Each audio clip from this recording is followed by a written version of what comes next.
যিহেতুকে আজি প্ৰাগজ্যোতিষ পুৰুষ সাহিত্য সভাৰ সামৰণি এই অনুষ্ঠানটো হয়, আজি আমাৰ অন্তিম দিন। আজি আমাৰ 3 দিনীয়া কাৰ্যসূচী সমাপ্ত হ'বলৈ হৈছেহি আৰু আজি পুৱা আপোনাৰ 2টা কৰ্মশালা হ'ল আমাৰ।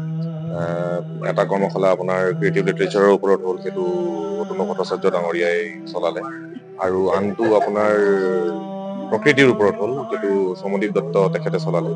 আৰু তাৰ পিছতে আমাৰ মাল্টিলিংগুৱেল পয়েট্ৰি এটা হ'ল। 7 ভনীৰ পৰা বিভিন্ন আপোনাৰ কবি আহিছিলে, তেওঁলোকে কবিতা পাঠ কৰিলে। তাৰ পিছত আপোনাৰ আৰু এটা সত্ৰ চলিল, তাতে নৰ্থ ইষ্টৰ ৰিজনেল লিটাৰেচাৰৰ ওপৰত আলোচনা হ'ল।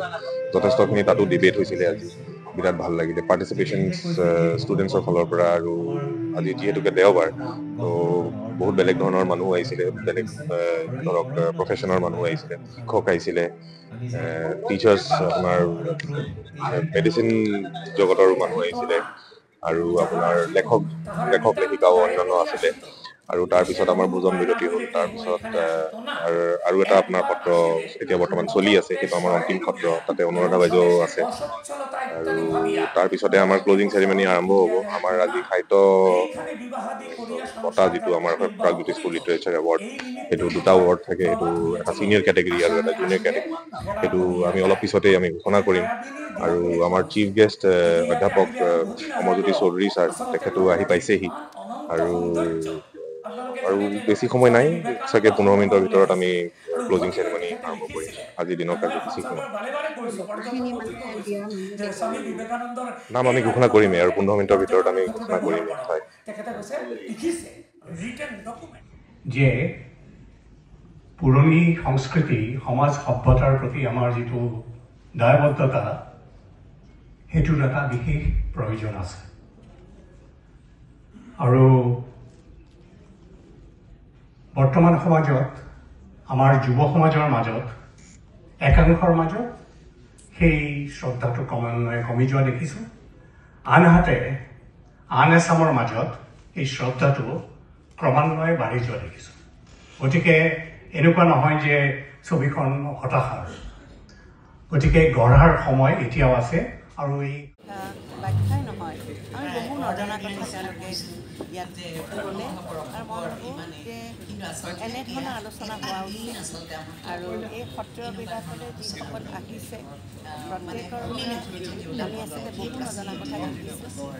আৰু সাহিত্য সকলোকে ধন্যবাদ। মই আটাইকেইজনলৈ মোৰ প্ৰণাম জনাইছোঁ, শ্ৰদ্ধা জনাইছোঁ, আপোনালোকে শ্ৰদ্ধা জনাইছোঁ। আপোনাক সকলোৱে সেই মানসিকতাটো যাতে তৈয়াৰ কৰে, ইয়াতো আহি যাতে তেওঁলোকে অংশ লয়। আজিতো আপোনালোকলৈ বিশেষভাৱে মই শ্ৰদ্ধা জনাইছোঁ আৰু কৃতজ্ঞতা জনাইছোঁ। মই শেষৰটো কথাহে গম পাম। আজিৰ যোৱা এই সত্ৰৰ দিনত আৰু এটা সত্ৰ মই চাইছোঁ, সকলো তুলনামূলকভাৱে প্ৰাচীন। মই কোৱা নাই, এইখিনি কথা কিন্তু বঙ্কিমচন্দ্ৰ চট্টোপাধ্যায়ে লিখি থৈ দিছে। কোনোবাই যদি চেলেঞ্জ কৰে, তেখেতক চেলেঞ্জ কৰিব লাগিব। এতিয়া বঙ্কিমচন্দ্ৰই কৈছে, যেতিয়া বংগত আৰ্য সভ্যতা উন্মেষ ঘটা নাই, তেতিয়া কিন্তু অসমত আৰ্য সভ্যতা আছিলে। এই কৰিডৰটো আমি বুজি পাব লাগিব। মই 2-3 কথা আচলতে আৰু 2 মিনিট। মধ্যযুগত লাচিত বৰফুকন, সকলোৱে উল্লেখ কৰোঁ।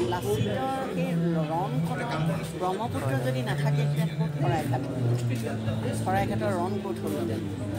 তাৰ পৰা আৰম্ভ কৰি কুমাৰ, কমাৰ, যিবিলাক জনজীৱন, ব্ৰহ্মপুত্ৰ পাৰত যি সভ্যতা গঢ়ি উঠিছে, আমাৰ যে আয়ুস ৰেখা ব্ৰহ্মপুত্ৰ, সেই বিষয়ে আজি বিস্তৰ আলোচনা হৈছে। আৰু তাত স্বাভিমান, অসমীয়া মানুহৰ স্বাভিমান ব্ৰহ্মপুত্ৰ, সেই বিষয়ত আজিৰ বিষয়টোৱে হৈছে স্বাভিমান আৰু স্ববোধ।